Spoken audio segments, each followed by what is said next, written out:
Hello students, আশা করি তোমরা ভালো আছো। আমিও ভালো আছি। আমি তোমাদের ডালিয়া ম্যাম চলে এলাম তোমাদের জন্য একটি নতুন ক্লাস নিয়ে। তোমরা কলকাতা বিশ্ববিদ্যালয় আন্ডারে যারা পড়াশোনা করছো বিভিন্ন কলেজে, তাদের জন্য আজকের এই ভিডিও। তো আমি ক্লাস শুরু করার আগে তোমাদেরকে ইনফরমেশন দিয়ে রাখতে চাই যে আমাদের সেন্টারে কিন্তু মেজর বেঙ্গলির অনলাইন ক্লাস শুরু হয়ে গেছে। তোমরা যারা মেজর মাইনরে রয়েছো তারা যদি আমার সঙ্গে যোগাযোগ করতে চাও, যদি নোটস পেতে চাও, তাহলে অবশ্যই যোগাযোগ করো আমাদের দেওয়া নাম্বারে। আমাদের হেল্পলাইন নাম্বার 6295916282, আরেকটি নাম্বার 7076398606। তো দেখো, আজ আমি তোমাদের ক্যালকাটা ইউনিভার্সিটির আন্ডারে যে বিভিন্ন কলেজগুলো রয়েছে তার মধ্যে যে সিলেবাসটা রয়েছে সেই সিলেবাসের দেখো একদম প্রথমের দিকের যে টপিক রয়েছে ধ্বনি। ধ্বনি বলতে কি বোঝো, ধ্বনির সংজ্ঞা, সেটা নিয়ে আলোচনা করব। তো ধ্বনি কি বা ধ্বনি বলতে কি বুঝি সেটাই আজকে বুঝবো। মানুষ কথা বলার সময় বাকযন্ত্রের সাহায্যে মুখগহ্বর থেকে যে শব্দ বা আওয়াজ উচ্চারণ করে তাকেই বলা হয় ধ্বনি। দেখো, ধ্বনি তো যে কোনো আওয়াজ, তাই না? যে কোনো আওয়াজ, সেটা পাখির কলতান হতে পারে, মানুষের গলা থেকে যে শব্দ বের হয় সেই আওয়াজ হতে পারে। যে কোনো আওয়াজকে আমরা কিন্তু শব্দ বলে, যে কোনো আওয়াজকে আমরা ধ্বনি বলে থাকি।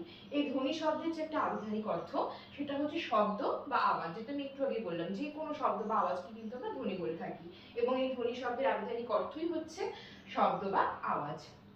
ধ্বনি যে উচ্চারণ হয়, মানে আমরা যখন ধ্বনি উচ্চারণ করি, তো সেই ধ্বনি উচ্চারণের উৎসটা কি? ধ্বনি উচ্চারণের উৎস হচ্ছে ফুসফুস। বাংলা ব্যাকরণে ধ্বনি বলতে বোঝায় বাগধ্বনি। আমরা সবাই জানি বাগধ্বনি কিন্তু দু প্রকার।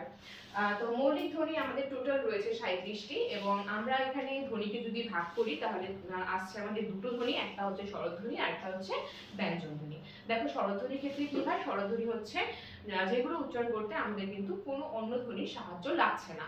কিন্তু ব্যঞ্জন ধ্বনি কি? ব্যঞ্জন ধ্বনি হচ্ছে যে ধ্বনি উচ্চারণ করতে স্বরধ্বনির সাহায্য লাগবেই তাকে বলা হয় ব্যঞ্জন ধ্বনি।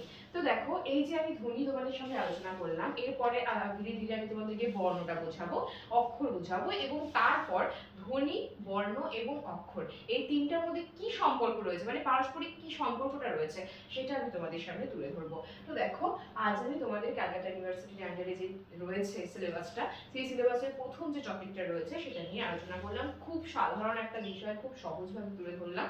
তো তোমরা আশা করি আমার ক্লাস বুঝতে পারছো। এটা আমার প্রথম ক্লাস। তো তোমরা যদি আমার সঙ্গে যুক্ত হতে চাও মেজর বেঙ্গলি ক্লাসে, যদি পেতে চাও নোটস, তাহলে অবশ্যই আমাদের দেওয়া নাম্বারে যোগাযোগ করো। আমাদের যোগাযোগ নাম্বার 6295916282, আরেকটি নাম্বার 7076398606। এই দুটো নাম্বারে ফোন করে তোমার জলদি অ্যাডমিশন নিয়ে নাও এবং উন্নত মানের নোটস পেয়ে যাও।